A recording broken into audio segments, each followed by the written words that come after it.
ఎమ్మెల్యేలకి ఈ నలుగురు ఎమ్మెల్యేలకి మేము పంపుతున్నాము. ఎందుకండి ట్రాన్స్జెండర్స్ గలం విప్పి బయటకు వచ్చి పని చేయడానికి సిద్ధపడితే మీరు మగవాళ్ళై ఉండి ఏం పని చేస్తున్నారు?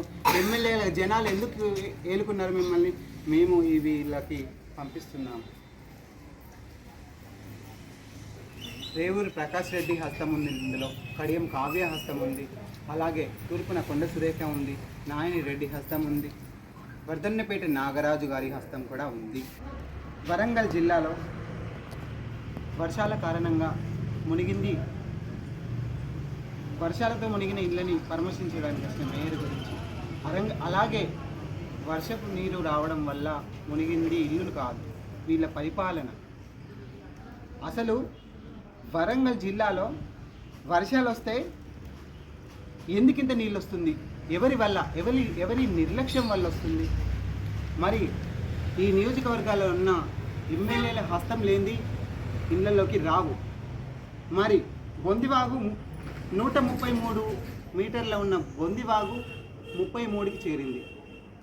మరి ఈ బొందివాగు వల్ల మరి అక్కడ కబ్జా చేసి గ్రీన్వుడ్ స్కూల్ ఎక్కడి నుంచి వచ్చింది, అలాగే కొబ్బరి తోట ఎక్కడి నుంచి వచ్చింది, అలాగే చుట్టుపక్కల ఉన్న ప్రాంతాలలో అపార్ట్మెంట్స్ ఎవరి వల్లనే ఇవి కబ్జా చేసి ఇల్లు కట్టడం వల్లనే ప్రజలకి సమస్య ఏర్పడిందని తెలియజేస్తున్నాను.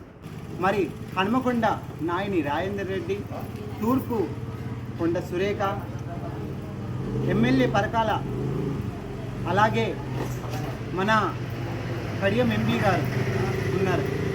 మరి ఇంతమంది ఎమ్మెల్యేలు ఎంపీలే హస్తం లేని ఇది జరగదు. సీఎం గారు వచ్చారు, సీఎం గారు వచ్చి చేతులు ఊపిపోతే మాకు న్యాయం కాదు. మేయర్ గారు వచ్చిపోతే నేను ఫోటోలు దిగిపోతా అంటే మాకు పని కాదు. మా సమస్య ఏంది?